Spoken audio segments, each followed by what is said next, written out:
ಮನುಷ್ಯನ ಮೆದುಳನ್ನ ಯೂಸ್ ಮಾಡಿ ಒಂದು AI ರೋಬೋಟ್ ನ ರೆಡಿ ಮಾಡೋದಕ್ಕೆ ಅಂತ ಟ್ರೈ ಮಾಡ್ತಿರ್ತಾರೆ. ಅದು ಸಕ್ಸಸ್ಫುಲ್ ಆಗುತ್ತಾ? ಆ AI ರೋಬೋಟ್ ಇಂದ ಮನುಷ್ಯನಿಗೆ ಏನು ಉಪಯೋಗ ಆಗುತ್ತೆ? ಮುಂಬರುವ ದಿನಗಳಲ್ಲಿ ಈ ರೋಬೋಟ್ಸ್ ಗಳ ಬೇಡಿಕೆ ಎಷ್ಟು ಜಾಸ್ತಿ ಆಗಬಹುದು ಅನ್ನೋದನ್ನ ತಿಳ್ಕೋಬೇಕು ಅಂದ್ರೆ ತಪ್ಪದೆ ಈ ಮೂವಿನ ನೀವು ಕೊನೆ ತನಕ ನೋಡ್ಬೇಕು. ಅಂದಾಗೆ ನಾವಿವಾಗ ನೋಡ್ತಿರುವಂತ ಮೂವಿ ಜೂಂಗ್ ಹಿ ಅಂತ, ಇದನ್ನ ಹ್ಯೂಂಗ್ ಹಿ ಅಂತಾನೂ ಕರೀತಾರೆ. ಈ ಮೂವಿ ಅಂತೂ ತುಂಬಾನೇ ಸೆಂಟಿಮೆಂಟ್ ಮತ್ತೆ ಅಡ್ವೆಂಚರ್ ಆಗಿದೆ.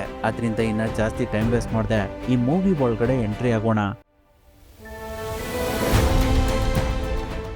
ಕತೆ ಶುರುವಾದಾಗ ಕೆಲವು ರೋಬೋಟ್ಸ್ಗಳು ಒಂದು ಜಾಗದಲ್ಲಿ ಡೆಡ್ ಆಗಿ ಬಿದ್ದಿರೋದನ್ನ ತೋರಿಸ್ತಾರೆ. ಅವುಗಳ ಮಧ್ಯೆ ಒಬ್ರು ಲೇಡಿ ಕೂಡ ಇರ್ತಾರೆ. ಅವ್ರ ಹೆಸರು ಹ್ಯಾಂಗಿ ಅಂತ. ಅವರಿಗೆ ಅವಾಗ ತಾನೇ ಪ್ರಜ್ಞೆ ಬರುತ್ತೆ. ಅವರು ಮೇಲ್ಗಡೆ ನೋಡಿದಾಗ ಕೆಲವು ರೋಬೋಟ್ಸ್ಗಳು ಅಲ್ಲಿಗೆ ಬಂದು ಡೆಡ್ ಆಗಿರುವಂತಹ ರೋಬೋಟ್ಸ್ಗಳು ಯಾವ್ದಾದ್ರು ಆಕ್ಟಿವ್ ಆಗಿದಾವ ಅಂತ ಚೆಕ್ ಮಾಡ್ತಿರ್ತವೆ. ಅದರಿಂದ ಹ್ಯಾಂಗಿ ಆ ರೋಬೋಟ್ಸ್ಗಳ ಜೊತೆ ಫೈಟ್ ಮಾಡೋದಕ್ಕೆ ಸ್ಟಾರ್ಟ್ ಮಾಡ್ತಾಳೆ. ಹ್ಯಾಂಗಿ ತುಂಬಾನೇ ಸ್ಟ್ರಾಂಗ್ ಇರೋದ್ರಿಂದ ಅವಳು ಅಲ್ಲಿದ್ದಂತಹ ರೋಬೋಟ್ಸ್ ಗಳಿಗೆಲ್ಲ ಸರಿಯಾಗಿ ಹೊಡೆದು ಅವುಗಳನ್ನ ಡೆಡ್ ಮಾಡ್ತಿರ್ತಾಳೆ. ಆ ರೋಬೋಟ್ಸ್ಗಳು ಕೂಡ ಒಂದಾದ್ಮೇಲೆ ಒಂದು ಅವಳ ಮೇಲೆ ಅಟ್ಯಾಕ್ ಮಾಡ್ತಿರ್ತವೆ. ಆದ್ರೂ ಕೂಡ ಹ್ಯಾಂಗಿ ಕೆಲವೇ ನಿಮಿಷಗಳಲ್ಲಿ ಆ ರೋಬೋಟ್ಸ್ ಗಳನ್ನೆಲ್ಲ ಡೆಡ್ ಮಾಡ್ಬಿಡ್ತಾಳೆ. ಇನ್ನೇನು ಎಲ್ಲಾ ರೋಬೋಟ್ಸ್ ಗಳು ಕ್ಲಿಯರ್ ಆಗಿರ್ಬೋದು ಅಂತ ಅವಳು ಅನ್ಕೊಳ್ತಿರ್ಬೇಕಾದ್ರೆ ಇದ್ದಕ್ಕಿದ್ದಾಗೆ ಒಂದು ರೋಬೋಟ್ ಅವಳ ಮೇಲೆ ಫೈರ್ ಮಾಡೋದಕ್ಕೆ ಸ್ಟಾರ್ಟ್ ಮಾಡ್ಬಿಡುತ್ತೆ. ಅದ್ರ ಹೆಸರು ಜಿಂಬು ಅಂತ. ಅದರಿಂದ ಹ್ಯಾಂಗಿ ಒಂದು ಜಾಗಕ್ಕೆ ಹೋಗಿ ಬಚ್ಚಿಟ್ಕೊಳ್ತಾಳೆ. ಆದ್ರೆ ಆ ರೋಬೋಟ್ ಅಲ್ಲಿರುವಂತಹ ಜಾಗನೆಲ್ಲ ಸ್ಕ್ಯಾನ್ ಮಾಡಿ ಹ್ಯಾಂಗಿ ಎಲ್ಲಿದ್ದಾಳೆ ಅನ್ನೋದನ್ನ ತಿಳ್ಕೊಂಡು ಅವಳ ಕಡೆ ಮತ್ತೆ ಫೈರ್ ಮಾಡೋದಕ್ಕೆ ಸ್ಟಾರ್ಟ್ ಮಾಡುತ್ತೆ. ಅದು ಎಷ್ಟು ಸ್ಪೀಡ್ ಆಗಿ ಚಲಿಸುತ್ತೆ ಅಂದ್ರೆ ಹ್ಯಾಂಗಿ ಎಲ್ಲಿ ಬಚ್ಚಿಟ್ಕೊಂಡಿದ್ರು ಕೂಡ ಕೆಲವೇ ಕ್ಷಣಗಳಲ್ಲಿ ಆ ಜಾಗ ಜಿಂಬೋಗೆ ಗೊತ್ತಾಗ್ತಾ ಇರುತ್ತೆ. ಅದ್ರ ಜೊತೆ ಬೇರೆ ರೋಬೋಟ್ಸ್ ಗಳು ಕೂಡ ಅವಳ ಮೇಲೆ ಅಟ್ಯಾಕ್ ಮಾಡೋದಕ್ಕೆ ಸ್ಟಾರ್ಟ್ ಮಾಡ್ತವೆ. ಆದ್ರೂ ಹ್ಯಾಂಗಿ ಆ ರೋಬೋಟ್ಸ್ ಗಳಿಗೆಲ್ಲ ಶೂಟ್ ಮಾಡಿ ಜಿಂಬೋ ಮೇಲ್ಗಡೆ ಒಂದು ಗ್ರಾನೇಡ್ ನ ಹಾಕ್ಬಿಡ್ತಾಳೆ. ಆದ್ರೆ ಅದರಿಂದ ಜಿಂಬೋಗೆ ಏನು ಆಗೋದಿಲ್ಲ. ಅದು ಆಟೋಮೆಟಿಕ್ ಆಗಿ ಫೈರ್ ಎಕ್ಸ್ಟಿಂಗ್ವಿಷರ್ ನ ಸ್ಪ್ರೇ ಮಾಡ್ಕೊಂಡು ಉರಿತಿರುವಂತಹ ಬೆಂಕಿನ ಹೋಗ್ಸಿ ಮತ್ತೆ ಹ್ಯಾಂಗಿ ಮೇಲೆ ಅಟ್ಯಾಕ್ ಮಾಡೋದಕ್ಕೆ ಅಂತ ಬರುತ್ತೆ. ಅವಾಗ ಅವಳು ಒಂದು ಪ್ಲಾನ್ ಮಾಡಿ ಇನ್ನೊಂದು ಜಾಗಕ್ಕೆ ಹೋಗಿ ಬಚ್ಚಿಟ್ಕೊಳ್ತಾಳೆ. ಈ ಸಲ ಜಿಂಬೋಗೆ ಹ್ಯಾಂಗಿ ಎಲ್ಲಿದ್ದಾಳೆ ಅಂತ ಕಂಡುಹಿಡಿಯೋದಕ್ಕೆ ಆಗ್ತಾ ಇರೋದಿಲ್ಲ.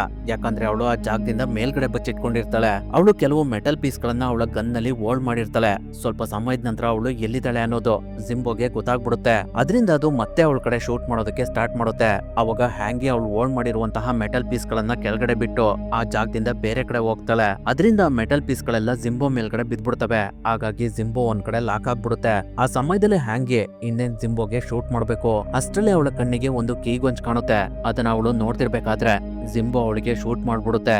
ಆ ಕೀಗೊಂಚ್ ಯಾರ್ದು ಅನ್ನೋದು ಮುಂದೆ ನಮಗೆ ಗೊತ್ತಾಗುತ್ತೆ. ಆ ಸಮಯದಲ್ಲಿ ಹ್ಯಾಂಗಿ ಕೈ ಬೆರಳು ಕಟ್ಟಾಗ್ಬಿಟ್ಟಿರುತ್ತೆ. ಅವಳ ಕೈ ಬೆರಳು ಕೂಡ ಒಂದು ರೋಬೋಟ್ ತರ ಇರುತ್ತೆ. ಅದನ್ನ ನೋಡಿ ಹ್ಯಾಂಗಿಗೆ ತುಂಬಾನೇ ಆಶ್ಚರ್ಯ ಆಗ್ತಿರುತ್ತೆ. ಅಷ್ಟರಲ್ಲಿ ಅವಳ ಸಿಸ್ಟಮ್ ಶಟ್ ಡೌನ್ ಆಗಿ ಅವಳ ಸುತ್ತ ಇದ್ದಂತಹ ಜಾಗ ಎಲ್ಲ ಒಂದು ಲ್ಯಾಬ್ ತರ ಕನ್ವರ್ಟ್ ಆಗುತ್ತೆ. ಅವಾಗ ನಮ್ಗೆ ಗೊತ್ತಾಗುತ್ತೆ ಇದುವರೆಗೂ ರೋಬೋಟ್ಸ್ ಗಳ ಜೊತೆ ಫೈಟ್ ಮಾಡ್ತಿದ್ದಂತಹ ಹ್ಯಾಂಗಿ ಕೂಡ ಒಬ್ಳು ರೋಬೋಟ್ ಅಂತ. ನಂತರ ಆ ಜಾಗಕ್ಕೆ ಕೆಲವು ಸೈಂಟಿಸ್ಟ್ ಗಳು ಬಂದು ಹ್ಯಾಂಗಿ ಬಗ್ಗೆ ಸ್ಟಡಿ ಮಾಡ್ತಿರ್ಬೇಕಾದ್ರೆ ಅಲ್ಲಿಗೆ ಅವರ ಟೀಮ್ ಲೀಡರ್ ಆದ ಶಿಯೋ ಹ್ಯೂನ್ ಬರ್ತಾರೆ. ಅವರು ಹ್ಯಾಂಗಿನ ನೋಡ್ತಾ ಅವರ ಟೀಮ್ ಮೆಂಬರ್ಸ್ ಗಳಿಗೆ ಇವತ್ತು ಈ ಕೆಲಸನ ಇಲ್ಲಿಗೆ ಸ್ಟಾಪ್ ಮಾಡಿ ನಮ್ಮ ಲ್ಯಾಬ್ಗೆ ಕೆಲವು ಇಂಪಾರ್ಟೆಂಟ್ ವ್ಯಕ್ತಿಗಳು ಬರ್ತಿದ್ದಾರೆ ಅಂತ ಹೇಳಿ ಅವರು ಅಲ್ಲಿಂದ ಹೋಗ್ತಾರೆ. ಹಾಗಾಗಿ ಟೀಮ್ ಮೆಂಬರ್ಸ್ ಗಳು ಹ್ಯಾಂಗಿನ ಲ್ಯಾಬ್ ಇಂದ ಹೊರಗಡೆ ಕರ್ಕೊಂಡು ಹೋಗ್ತಾರೆ. ಅವಾಗ ನಮ್ಗೆ ತೋರಿಸ್ತಾರೆ ಆ ಲ್ಯಾಬ್ ನಲ್ಲಿ ಹ್ಯಾಂಗಿ ತರ ಇನ್ನೂ ತುಂಬಾ ಕಾಂಪೌಂಡ್ ರೋಬೋಟ್ಸ್ ಗಳನ್ನ ರೆಡಿ ಮಾಡ್ತಿದ್ದಾರೆ ಅಂತ. ಆ ಲ್ಯಾಬ್ ನ ಹೆಸರು ಕ್ರೊನೈಡ್ ಅಂತ.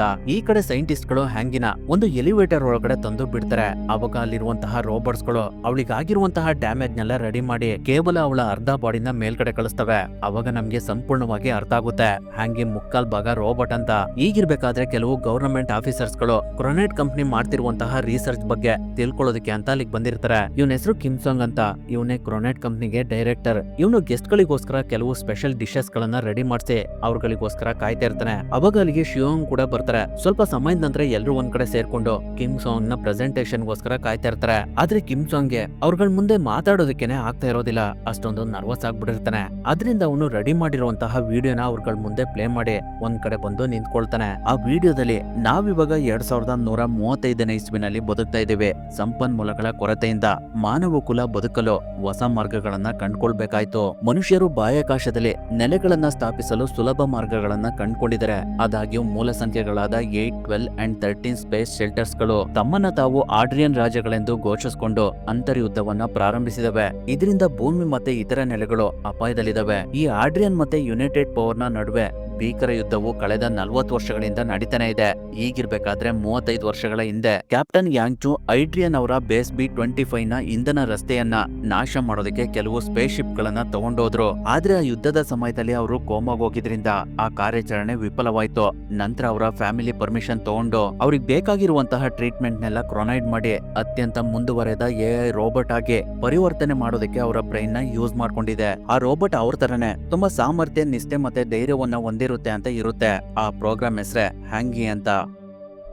ಅದಾದ್ಮೇಲೆ ಶಿಹುನ್ ಅವರ ಪ್ರಾಜೆಕ್ಟ್ ಬಗ್ಗೆ ಪ್ರತಿ ಒಂದನ್ನು ಎಕ್ಸ್ಪ್ಲೈನ್ ಮಾಡ್ತಾರೆ. ಅವರ ಮಾತನ್ನ ಕೇಳಿ ಒಬ್ರು ಗೌರ್ಮೆಂಟ್ ಆಫೀಸರ್ ಎಲ್ಲ ಓಕೆ, ಆ ರೋಬೋಟ್ ಬೇರೆ ರೋಬೋಟ್ಸ್ ಗಳಿಂದ ತಪ್ಪಿಸ್ಕೊಳ್ಳೋದ್ರಲ್ಲಿ ಯಶಸ್ವಿ ಆಯ್ತಾ ಅಂತ ಕೇಳ್ತಾರೆ.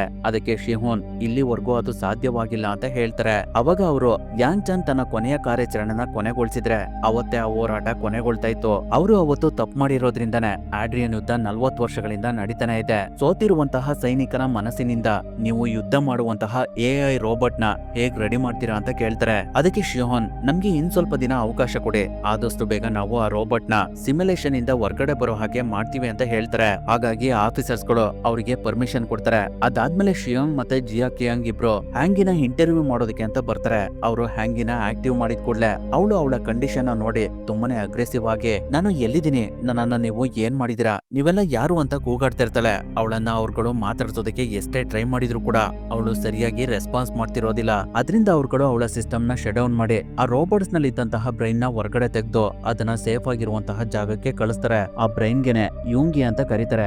ನಂತರ ಶಿಯೋನ್ ಮತ್ತೆ ಜಿಯೋಕಿನ್ ಇಬ್ರು ಲ್ಯಾಬ್ ಇಂದ ಹೊರಗಡೆ ಹೋಗ್ತಿರ್ಬೇಕಾದ್ರೆ ಜಿಯೋಕಿನ್ ನಾನು ಚಿಕ್ಕವನಿದ್ದಾಗ ಹ್ಯೂಂಗಿನ ತುಂಬಾನೇ ಇಷ್ಟಪಡ್ತಿದ್ದೆ, ನಿಜವಾಗ್ಲೂ ನಿಮ್ಮ ತಾಯಿ ಸೂಪರ್ ಹೀರೋ ಅಂತ ಹೇಳ್ತಾನೆ. ಅವಾಗ ನಮಗೆ ಗೊತ್ತಾಗುತ್ತೆ ಶಿಯೋನ್ ಬೇರೆ ಯಾರು ಅಲ್ಲ, ಹ್ಯೂಂಗಿನ ಮಗಳು ಅಂತ. ಅವರು ಜಿಯೋಕುಂಗೆ ನಿಜ ಹೇಳ್ಬೇಕು ಅಂದ್ರೆ ಅವರು ಮತ್ತೆ ಮತ್ತೆ ಯುದ್ಧ ಮಾಡೋದಕ್ಕೆ ನಾನೇ ಕಾರಣ. ನಾನು ಚಿಕ್ಕವಳಿದ್ದಾಗ ನನ್ನ ಶ್ವಾಸಕೋಶದಲ್ಲಿ ಒಂದು ಗೆಡ್ಡೆ ಇತ್ತು, ಅದನ್ನ ತೆಗ್ಸೋದಕ್ಕೆ ತುಂಬಾನೇ ದುಡ್ಡು ಬೇಕಾಗಿತ್ತು. ಅದರಿಂದನೇ ಅವರು ಇಷ್ಟೊಂದು ರಿಸ್ಕ್ ತಗೊಳ್ತಾ ಇದ್ರು. ಆ ಕಾರಣದಿಂದಲೇ ಒಂದಿನ ಅವರು ಅವರ ಪ್ರಾಣನ ಕಳ್ಕೊಬೇಕಾಯ್ತು ಅಂತ ಅವರ ಹಳೆ ಸ್ಟೋರಿನ ಹೇಳ್ತಿರ್ತಾರೆ. ಆ ಸ್ಟೋರಿನೆಲ್ಲ ಕೇಳಿ ಜಿಯೋಕುಂಗ್ ನೀವು ಈ ಕತೆನ ಹ್ಯಾಂಗಿ ಹತ್ರ ಯಾಕೆ ಹೇಳ್ಬಾರ್ದು, ಈ ಕತೆನೆಲ್ಲ ಕೇಳಿದ್ರೆ ಆ ರೋಬೋಟ್ ನಾರ್ಮಲ್ ಕಂಡೀಷನ್ ಬರ್ಬೋದು ಅಂತ ಹೇಳ್ತಾನೆ. ಅದಕ್ಕೆ ಶಿಯೋನ್ ಸರಿ ನಾನು ಒಂದ್ಸಲ ಟ್ರೈ ಮಾಡ್ತೀನಿ ಅಂತ ಹೇಳ್ತಾರೆ. ಈಗಿರ್ಬೇಕಾದ್ರೆ ಅವ ಸಂಜೆ ಶಿಯೋನ್ ಕೆಲಸ ಮುಗಿಸ್ಕೊಂಡು ಒಂದು ಟ್ರೈನ್ ನ ಸಹಾಯದಿಂದ ಅವರ ಮನೆಗೆ ವಾಪಸ್ ಹೋಗ್ತಾ ಇರ್ತಾರೆ. ಅವಾಗ ಅವರಿಗೆ ಈ ಹಿಂದೆ ನಡೆದಿದ್ದೆಲ್ಲ ನೆನಪಾಗೋದಕ್ಕೆ ಸ್ಟಾರ್ಟ್ ಆಗುತ್ತೆ. ಅವರು ಚಿಕ್ಕವರಿದ್ದಾಗ ಅವರ ಆಪರೇಷನ್ಗೋಸ್ಕರ ಅವರ ತಾಯಿ ಹಾಸ್ಪಿಟಲ್ ನಲ್ಲಿ ಅಡ್ಮಿಟ್ ಮಾಡಿರ್ತಾರೆ. ಅದೇ ಸಮಯದಲ್ಲಿ ಅವರು ಯುದ್ಧಕ್ಕೆ ಹೋಗ್ಬೇಕಾಗುತ್ತೆ. ಹಾಗಾಗಿ ಅವರು ಶಿಯೋನ್ಗೆ ಸಮಾಧಾನ ಮಾಡಿ ಆಪರೇಷನ್ ಮುಗಿಯೋಷ್ಟರಲ್ಲಿ ನಾನು ಇಲ್ಲೇ ಇರ್ತೀನಿ ಮಗ್ಳೆ, ನೀನು ಯಾವುದೇ ಕಾರಣಕ್ಕೂ ಭಯ ಪಡ್ಬೇಡ, ನಿನ್ ಜೊತೆ ನಿನ್ನ ಅಜ್ಜಿ ಇರ್ತಾರೆ ಅಂತ ಹೇಳಿ ಅವರು ಯುದ್ಧಕ್ಕೋಸ್ಕರ ಹೋಗ್ತಾರೆ. ಆದ್ರೆ ಅವರು ಮತ್ತೆ ಆ ಯುದ್ಧದಿಂದ ವಾಪಸ್ ಬರೋದೇ ಇಲ್ಲ. ಅದರಿಂದ ಶಿಯೋನ್ಗೆ ತುಂಬಾನೇ ನೋವಾಗಿರುತ್ತೆ. ಅವರಿಗೆ ಅವರ ತಾಯಿ ಅಂದ್ರೆ ತುಂಬಾನೇ ಇಷ್ಟ. ಈಗಿರ್ಬೇಕಾದ್ರೆ ನೆಕ್ಸ್ಟ್ ಡೇ ಶಿಯೋನ್ ಡಾಕ್ಟರ್ ಹತ್ರ ಬಂದು ಅವರ ಹೆಲ್ತ್ ಕಂಡೀಷನ್ ಹೇಗಿದೆ ಅಂತ ಚೆಕ್ ಮಾಡ್ತಾ ಇರ್ತಾರೆ. ಅವಾಗ ಡಾಕ್ಟರ್ ಅವ್ರಿಗೆ ನಿಮ್ಗೆ ಆಪರೇಷನ್ ಆಗಿದ್ರು, ನಿಮ್ಮಲ್ಲಿರುವಂತ ಕ್ಯಾನ್ಸರ್ ಕಮ್ಮಿ ಆಗಿಲ್ಲ, ಅದು ಇನ್ನೂ ಜಾಸ್ತಿ ಎಲ್ಲ ಕಡೆ ಸ್ಪ್ರೆಡ್ ಆಗ್ತಿದೆ. ಈ ಪರಿಸ್ಥಿತಿಲಿ ನಿಮ್ಗೆ ಮತ್ತೆ ಆಪರೇಷನ್ ಮಾಡೋದಕ್ಕಾಗೋದಿಲ್ಲ ಅಂತ ಹೇಳ್ತಾರೆ. ಅದಕ್ಕೆ ಶಿಯೋನ್ ಹಾಗಾದ್ರೆ ಡಾಕ್ಟರ್ ನಾನು ಇನ್ನು ಎಷ್ಟು ದಿನ ಬದುಕಬಹುದು ಅಂತ ಕೇಳ್ತಾರೆ. ಅವಾಗ ಡಾಕ್ಟರ್ ಅವ್ರಿಗೆ ಜಾಸ್ತಿ ಅಂದ್ರೆ ಇನ್ನ 3 ತಿಂಗಳು ಮಾತ್ರ ಬದುಕಬಹುದು, ಅಷ್ಟರಲ್ಲಿ ನಿಮ್ಮ ಬ್ರೈನ್ ಡೇಟಾನ ಕೃತಕ ದೇಹಕ್ಕೆ ವರ್ಗಾಯಿಸಲು ನಾವು ಎಲ್ಲ ವ್ಯವಸ್ಥೆನ ಮಾಡ್ತೀವಿ. ಇದರಲ್ಲಿ ಟೈಪ್ ಎ ಮತ್ತೆ ಬಿ ತುಂಬಾನೇ ದುಬಾರಿ ಆಗಿರುತ್ತೆ. ನಿಮ್ಮ ಹತ್ರ ಹಣ ಇಲ್ಲ ಅಂದ್ರೆ ಟೈಪ್ ಸಿ ಗೆ ಒಪ್ಪಂದ ಮಾಡ್ಕೊಳ್ಬಹುದು, ಆದ್ರೆ ಟೈಪ್ ಸಿ ನ ಮನುಷ್ಯರು ಅಂತ ಪರಿಗಣಿಸಲಾಗೋದಿಲ್ಲ. ನಿಮ್ಮ ಬ್ರೈನ್ ಡೇಟಾನ ಯಾವ್ದಾದ್ರು ಕಂಪ್ನಿ ಖರೀದಿ ಮಾಡಿ ಅದು ಅದಕ್ಕೆ ಹೇಗ್ ಬೇಕೋ ಹಾಗೆ ಯೂಸ್ ಮಾಡ್ಕೊಳ್ಳುತ್ತೆ ಅಂತ ಹೇಳ್ತಾರೆ. ಸ್ನೇಹಿತರೆ ಇವ್ರು ಇವಾಗ 2135 ಇಸ್ವಿನಲ್ಲಿ ಇರೋದ್ರಿಂದ ಟೆಕ್ನಾಲಜಿ ತುಂಬಾನೇ ಅಪ್ಗ್ರೇಡ್ ಆಗಿರುತ್ತೆ. ಹಾಗಾಗಿ ಸತ್ಮೇಲೂ ಕೂಡ ಅವರು ಅವರ ಬ್ರೈನ್ ಡೇಟಾನ ದುಡ್ಡು ಕೊಟ್ಟು ಕೃತಕ ಬಾಡಿ ಒಳಗಡೆ ಇನ್ಸರ್ಟ್ ಮಾಡಿಸಿ ಮತ್ತೆ ಜೀವಿಸುವಂತಹ ಆಪ್ಷನ್ ಇರುತ್ತೆ. ದುಡ್ಡಿಲ್ದೇ ಇರೋರು ಅವರ ಬ್ರೈನ್ ಡೇಟಾನ ಯಾವ್ದಾದ್ರು ಕಂಪ್ನಿಗೆ ಮಾರ್ಕೊಳ್ಬಹುದಾಗಿರುತ್ತೆ. ಶಿಯೋನ್ ತಾಯಿ ಕೂಡ ದುಡ್ಡಿಲ್ದೇ ಇರೋದ್ರಿಂದ ಕ್ರೋನಾಯ್ಡ್ ಕಂಪ್ನಿಗೆ ಅವರ ಬ್ರೈನ್ ಡೇಟಾನ ಮಾರ್ಕೊಂಡಿದ್ದಾರೆ. ಅದರಿಂದ ಡಾಕ್ಟರ್ ಶಿಯೋಂಗ್ ಕೂಡ ನೀವು ಯಾವ ಟೈಪ್ ನ ಸೆಲೆಕ್ಟ್ ಮಾಡ್ತೀರಾ ಅದಕ್ಕೆ ನಿಮ್ಮನ್ನ ರೆಫರ್ ಮಾಡ್ತೀವಿ ಅಂತ ಹೇಳ್ತಾರೆ. ಅದಕ್ಕೆ ಶಿಯೋನ್ ನಾನು ಸ್ವಲ್ಪ ಯೋಚನೆ ಮಾಡಿ ಡಿಸೈಡ್ ಮಾಡ್ತೀನಿ ಅಂತ ಹೇಳಿ ಕೋಮದಲ್ಲಿರುವಂತಹ ಅವರ ತಾಯಿನ ನೋಡಿ ತುಂಬಾನೇ ದುಃಖ ಪಡ್ತಿರ್ತಾಳೆ. ಅದಾದ್ಮೇಲೆ ನೆಕ್ಸ್ಟ್ ಡೇ ಹ್ಯೂಂಗಿ ಬ್ರೈನ್ ಡೇಟಾನ ಒಂದು AI ರೋಬೋಟ್ ಒಳಗಡೆ ಇನ್ಸರ್ಟ್ ಮಾಡಿ ಮತ್ತೆ ಅದನ್ನ ಚೆಕ್ ಮಾಡ್ತಿರ್ತಾರೆ. ಅದಕ್ಕೆ ನಂಬರ್ 18 ಅಂತ ಕರೀತಾರೆ. ಎಂದಿನಂತೆ ಈ ಸಲಿನೂ ಕೂಡ ಹ್ಯೂಂಗಿ ಎಲ್ಲಾ ರೋಬೋಟ್ಸ್ ಗಳ ಜೊತೆ ತುಂಬಾನೇ ಚೆನ್ನಾಗಿ ಫೈಟ್ ಮಾಡ್ತಿರ್ತಾಳೆ. ಅದನ್ನ ನೋಡಿ ಎಲ್ಲರಿಗೂ ತುಂಬಾನೇ ಖುಷಿ ಆಗ್ತಿರುತ್ತೆ. ಆದ್ರೆ ಅಷ್ಟರಲ್ಲಿ ಒಂದು ರೋಬೋಟ್ ಮಿಸ್ ಆಗಿ ಅವಳ ತಲೆಗೆ ಶೂಟ್ ಮಾಡ್ಬಿಡುತ್ತೆ. ಅದರಿಂದ ಅವಳು ಕೆಳಗಡೆ ಬಿದ್ದೋಗ್ತಾಳೆ. ಅದನ್ನ ನೋಡಿ ಕಿಮ್ ಸ್ಯಾಂಗ್ ನಾಳೆ ಹೆಡ್ ಆಫೀಸ್ ನಲ್ಲಿ ಮೀಟಿಂಗ್ ಇದೆ, ನಾನು ಅವರಿಗೆ ಏನ್ ಹೇಳುದು ಅಂತ ತುಂಬಾನೇ ಬೇಜಾರ್ ಮಾಡ್ಕೊಂಡು ಅಲ್ಲಿಂದ ಹೋಗ್ತಾನೆ. ಈಗಿರ್ಬೇಕಾದ್ರೆ ನೆಕ್ಸ್ಟ್ ಡೇ ಕಿಮ್ ಸ್ಯಾಂಗ್ ಅವನ ಟೀಮ್ ನ ಕರ್ಕೊಂಡು ಮೀಟಿಂಗ್ ಗೋಸ್ಕರ ಅವನ ಹೆಡ್ ಆಫೀಸ್ ಹತ್ರ ಹೋಗ್ತಿರ್ತಾನೆ. ಅವ್ರ ಜೊತೆ ಶಿಯಾಂಗ್ ಕೂಡ ಇರ್ತಾರೆ. ಅವಾಗ ನಾವು ನೋಡ್ಬಹುದು ಸಿಟಿ ಎಲ್ಲ ಎಷ್ಟೊಂದು ತುಂಬಾ ಮುಂದುವರೆದಿರುತ್ತೆ ಅಂತ. ಸ್ವಲ್ಪ ಸಮಯದ ನಂತರ ಅವ್ರುಗಳು ಕ್ರೋನಾಯ್ಡ್ ನ ಹೆಡ್ ಆಫೀಸ್ ಹತ್ರ ಬಂದು ತಲುಪ್ತಾರೆ. ಅವಾಗ ಅವ್ರ ಹತ್ರ ಲಿಯಾಶಿನ್ ಬಂದು ಕಿಮ್ ಸಾಂಗ್ ನ ನೋಡಿ ತುಂಬಾನೇ ನಗ್ತಾ ಇವತ್ತು ಇಲ್ಲಿಗೆ ಪ್ರೆಸಿಡೆಂಟ್ ಬರೋದಿಲ್ಲ, ನಾನು ಕ್ರೋನಾಯ್ಡ್ ಕಂಪನಿಯ ಡೆವಲಪ್ಮೆಂಟ್ ಡಿಪಾರ್ಟ್ಮೆಂಟ್ ಗೆ ಮ್ಯಾನೇಜಿಂಗ್ ಡೈರೆಕ್ಟರ್, ನಿಮ್ಮ ಪ್ರೆಸೆಂಟೇಷನ್ ನಾನೇ ಅಟೆಂಡ್ ಮಾಡ್ಬೇಕು ಅಂತ ಪ್ರೆಸಿಡೆಂಟ್ ಹೇಳಿದ್ದಾರೆ ಅಂತ ಹೇಳ್ತಾರೆ. ಆದ್ರೆ ಅದಕ್ಕೆ ಕಿಮ್ ಸಾಂಗ್ ಒಪ್ಪೋದಿಲ್ಲ. ನಾವು ಮಿಲಿಟರಿಗೆ ರೋಬೋಟ್ಸ್ ಗಳನ್ನ ರೆಡಿ ಮಾಡ್ತೀವಿ, ನೀವು ಏನ್ ಡೆವಲಪ್ಮೆಂಟ್ ಮಾಡ್ತೀರಾ ಅಂತ ಕೇಳ್ತಾನೆ. ಅದಕ್ಕೆ ಲಿಶಿಯೋನ್ ನಗ್ತಾ ನಿಮ್ಗಳಿಗೆ ಆ ವಿಷಯ ಗೊತ್ತಿಲ್ವಾ, ನಾವು AI ರೋಬೋಟ್ಸ್ ಗಳನ್ನ ಡೆವಲಪ್ಮೆಂಟ್ ಮಾಡ್ತೀವಿ, ಮುಂದೆ ಭವಿಷ್ಯ ಇರೋದು ಅದಕ್ಕೇನೆ ಅಂತ ಹೇಳಿ ಅವಳು ಅಲ್ಲಿಂದ ಹೋಗ್ತಾಳೆ. ಅದನ್ನ ಕೇಳಿ ಕಿಮ್ ಸ್ಯಾಂಗ್ ಗೆ ತುಂಬಾನೇ ಕೋಪ ಬರುತ್ತೆ. ಅದರಿಂದ ಅವನು ಅಲ್ಲಿ ಪ್ರೆಸೆಂಟೇಷನ್ ಕೊಡದೆ ವಾಪಸ್ ಬರ್ತಾನೆ. ಈಗಿರ್ಬೇಕಾದ್ರೆ ಪ್ರೆಸಿಡೆಂಟ್ ಕಿಮ್ ಸ್ಯಾಂಗ್ ನ ಮೀಟ್ ಮಾಡೋದಕ್ಕೆ ಅಂತ ನೇರವಾಗಿ ಅವರ ಬ್ರಾಂಚ್ ಗೆನೆ ಬಂದಿರ್ತಾರೆ. ಇರ್ತಾರೆ. ಹಾಗಾಗಿ ಅವರನ್ನ ಮೀಟ್ ಮಾಡೋದಕ್ಕೆ ಅಂತ ಕಿಮ್ ಸಂಗ್ ಮತ್ತೆ ಟೀಮ್ ಲೀಡರ್ ಆದ ಶಿಯನ್ ಕೂಡ ಹೋಗ್ತಾರೆ. ಇನ್ನೇನು ಅವ್ರುಗಳು ಪ್ರೆಸಿಡೆಂಟ್ ಇರುವಂತಹ ಜಾಗಕ್ಕೆ ಬಂದಾಗ ಕಿಮ್ ಸಂಗ್ ಒಂದ್ ಕಡೆ ಲಾಕ್ ಆಗ್ಬಿಡ್ತಾನೆ. ಅದನ್ನ ನೋಡಿ ನಮಗೆ ಗೊತ್ತಾಗುತ್ತೆ ಕಿಮ್ ಸಂಗ್ ಕೂಡ ಒಂದು ರೋಬೋಟ್ ಅಂತ.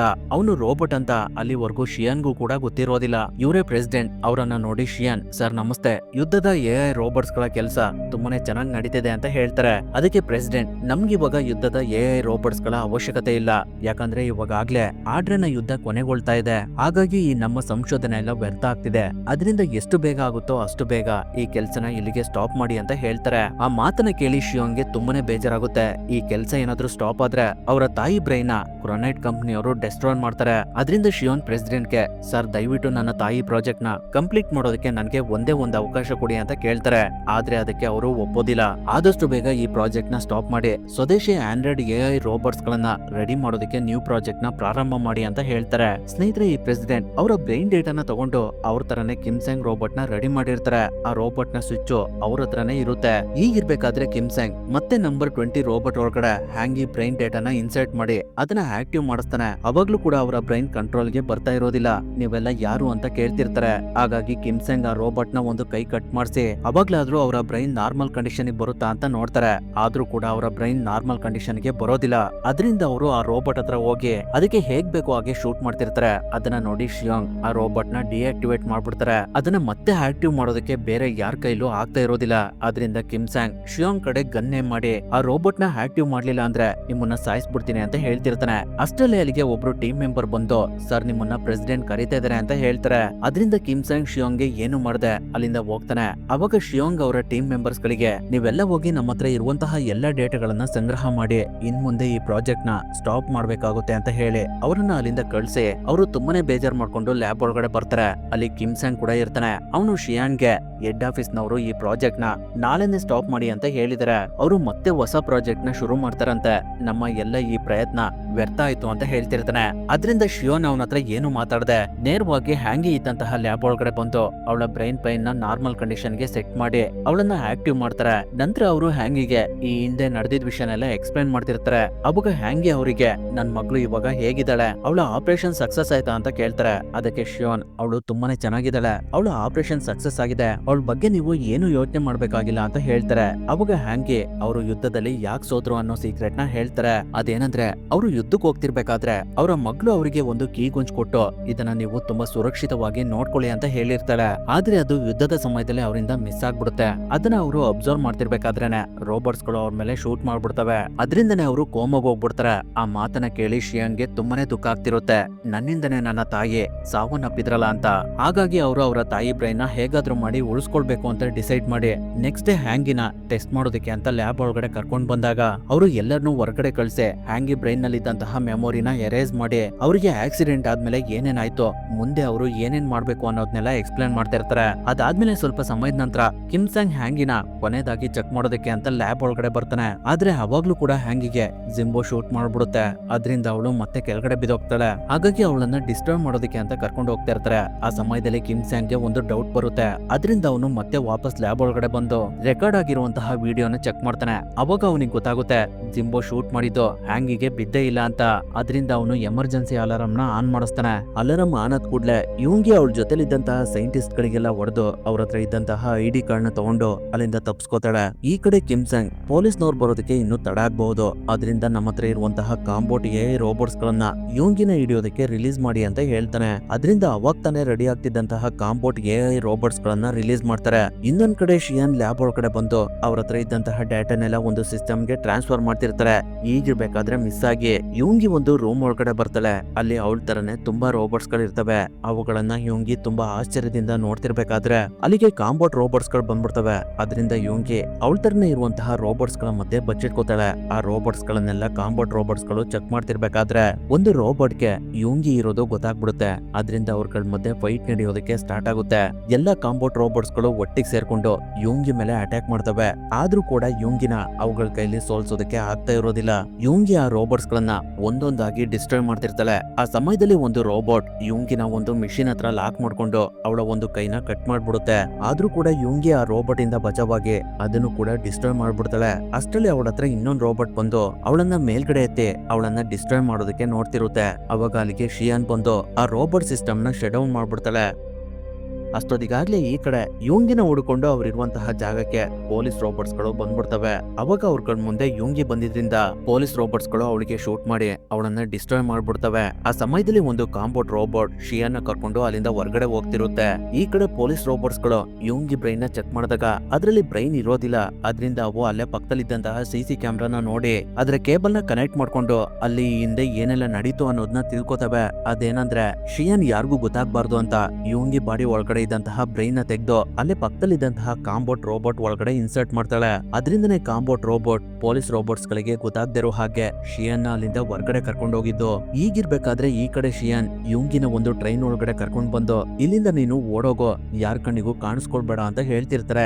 ಆದ್ರೆ ಅಷ್ಟರಲ್ಲಿ ಕಿಮ್ಸೆಂಗ್ ಕೂಡ ಅದೇ ಟ್ರೈನ್ ಅಲ್ಲಿ ಇರ್ತಾನೆ. ಅವನು ಶಿಯಾನ್ಗೆ ನಿಮ್ಮನ್ನ ಪ್ರೆಸಿಡೆಂಟ್ ಎಷ್ಟು ನಂಬಿದ್ರು, ನೀವೇ ನಮ್ಗೆ ಮೋಸ ಮಾಡ್ಬಿಟ್ರ ಅಂತ ಹೇಳಿ ಶಿಯಾನ್ಗೆ ಶೂಟ್ ಮಾಡ್ಬಿಡ್ತಾನೆ. ಹಾಗಾಗಿ ಯುಂಗಿ ಕಿಮ್ಸೆಂಗ್ ಜೊತೆ ಫೈಟ್ ಮಾಡೋದಕ್ಕೆ ಸ್ಟಾರ್ಟ್ ಮಾಡ್ತಾಳೆ. ಆ ಸಮಯದಲ್ಲಿ ಮಿಸ್ ಆಗಿ ಯುಂಗಿ ಕಿಮ್ಸೆಂಗ್ ಗೆ ಶೂಟ್ ಮಾಡ್ಬಿಡುತ್ತೆ.